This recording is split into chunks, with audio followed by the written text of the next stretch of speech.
tendríamos la glándula parótida, ¿vale? Que se ve aquí también, por debajo, la glándula parótida. Aquí el conducto auditivo externo. Entonces, arriba fosa craneal media, abajo glándula parótida, delante ATM, detrás apófisis de la mastoides.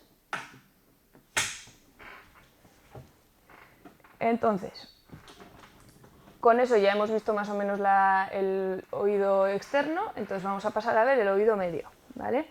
Entonces, el oído medio, que también se denomina caja del tímpano, es una cavidad muy pequeña que está en el interior del hueso temporal, ¿vale? Entonces, está separada por el oído externo por el tímpano o membrana timpánica y del oído interno por la membrana oval, ¿vale? La membrana oval sería una membranita parecida a esta, pero que está justo debajo de ese huesecito, ¿vale?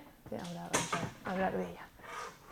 Entonces, la pared anterior del oído medio se comunica con la nasofaringe a través de la trompa de Eustaquio, ¿vale? ¿Qué es eso?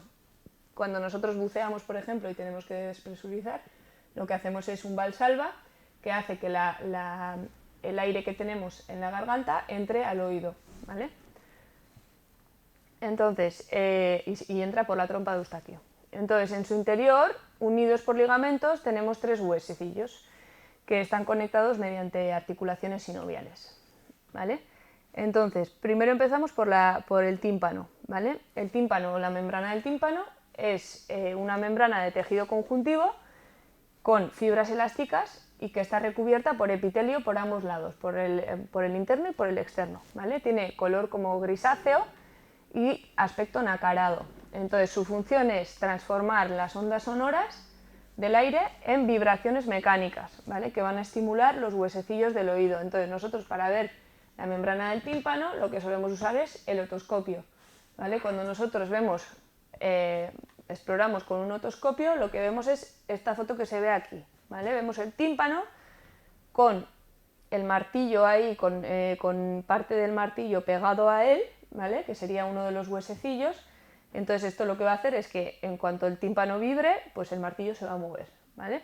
Vemos ahí el brillo, que es importante verlo para ver que un tímpano está bien.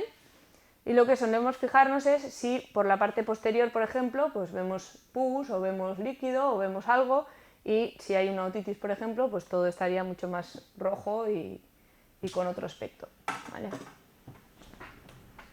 Entonces, en el oído medio, como hemos dicho, tenemos los huesecillos, ¿vale? Entonces, están denominados según su forma. Entonces tenemos el martillo, el yunque y el estribo.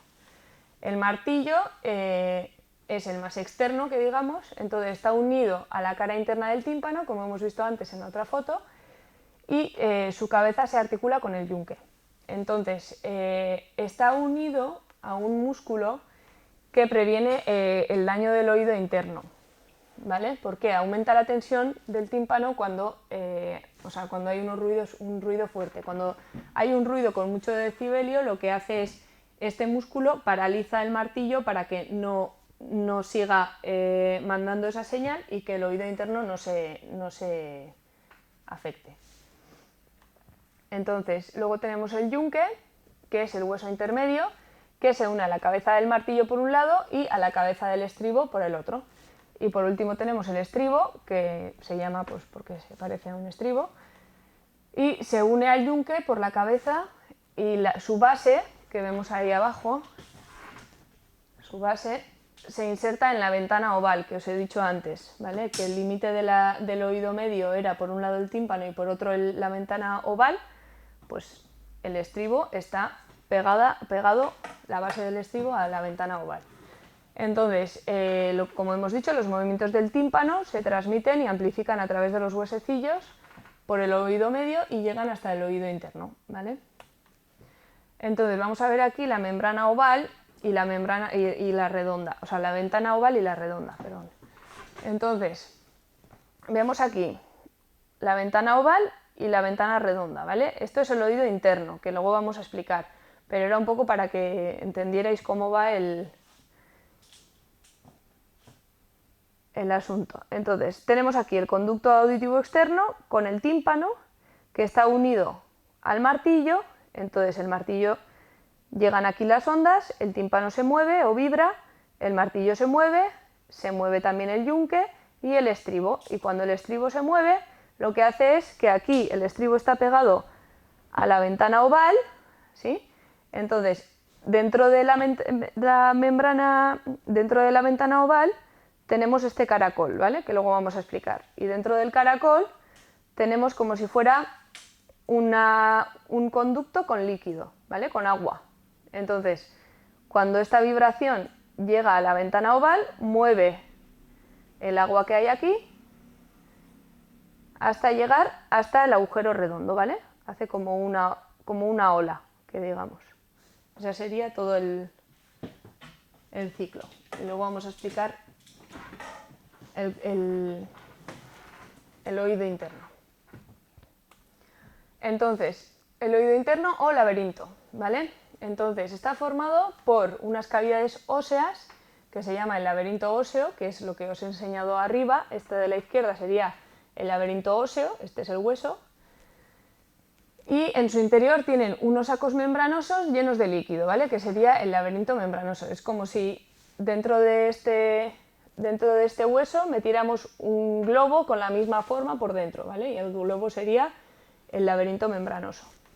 Entonces, el laberinto óseo está dividido en 3 áreas que reciben sus nombres según su forma, ¿vale? Entonces tenemos el caracol o cóclea, que es la más anterior, el vestíbulo, que es el medio, y los canales semicirculares, que son lo que está más posterior, ¿vale? Entonces aquí veríamos la cóclea o caracol, el vestíbulo y los canales, ¿vale? Que vemos que son 3. Entonces, el laberinto membranoso está situado dentro del laberinto óseo y en general sus conductos tienen la misma forma que el laberinto óseo, ¿vale? Sería como un recubrimiento por dentro. Entonces, entre el laberinto óseo y el membranoso hay un líquido que se llama perilinfa, ¿vale? Y en el interior del laberinto membranoso hay también un líquido y se llama endolinfa. Endo de dentro, peri de fuera, ¿vale? Entonces, fuera del laberinto membranoso, perilinfa. Dentro del laberinto membranoso, endolinfa. Entonces, aquí vemos como tenemos el oído interno, tenemos la cóclea, el vestíbulo que estaría aquí en medio y los canales semicirculares, ¿vale? Y vemos que de aquí salen 2 nervios que luego se van a unir, ¿vale? Son el nervio vestibular y el nervio auditivo. Entonces, este es el par craneal número 8 y tiene 2 nervios, uno que es el auditivo y el otro que es el vestibular, ¿vale? Que luego se van a unir. Y aquí lo veis mejor. Esto de adelante es la trompa de Eustaquio, ¿vale? Que comunica el oído medio con la garganta.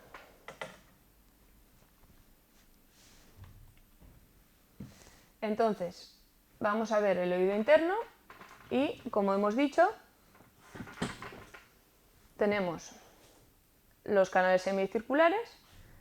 Aquí tenemos el vestíbulo donde tendremos el utrículo y el sáculo, que luego lo veremos. Tenemos la cóclea y tenemos el nervio coclear y el nervio vestibular, ¿vale? Que es el octavo par, como hemos dicho.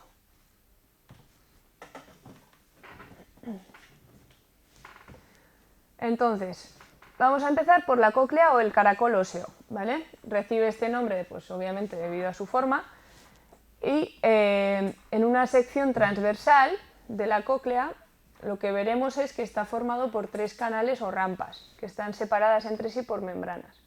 Entonces tenemos una rampa vestibular que comunica la ventana oval y es la más superior.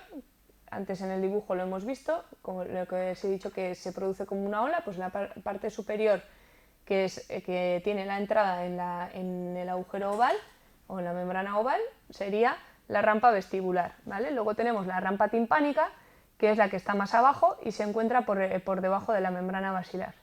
Y luego tenemos la rampa mediana o coclear, que está separada por una fina membrana de la rampa vestibular y por la membrana basilar de la rampa timpánica. Es un poco lío, pero ahora cuando veamos la foto lo veréis mejor. Entonces, en el interior de la rampa mediana por encima de la membrana basilar se encuentra el órgano de Corti, ¿vale? Que contiene células ciliadas que son los receptores de la audición. Entonces, por encima de los cilios hay una sustancia gelatinosa que se llama membrana tectoria y cuelga sobre las células ciliadas. Esto produce un movimiento que mueve las células ciliadas. Entonces, la rampa vestibular y timpánica, como hemos dicho que están por fuera, contienen perilinfa, mientras que el interior de la rampa coclear tiene endolinfa, ¿vale? Entonces vamos a ver aquí. Veríamos, si cogemos el caracol y lo cortamos así y lo miramos por dentro, veríamos esta imagen, ¿vale? Entonces tenemos la rampa vestibular, que es la de arriba, rampa vestibular, que aquí estaría el agujero oval, ¿vale? Que hemos dicho que estaba el estribo enganchado al agujero oval. Entonces, cuando se mueve el estribo, la onda llega desde aquí, sube por la rampa vestibular y luego baja por la rampa timpánica, ¿vale? Y aquí tienes perilinfa. Y entonces, entre las dos rampas hay otra rampita que será donde está el órgano de Corti, ¿vale? El órgano de Corti será esto y esta capa gelatinosa será la membrana tectoria, ¿vale? Que está por encima del órgano de Corti. Entonces, cuando aquí se mueva la perilinfa, obviamente como esta membrana es muy finita, también se moverá la endolinfa y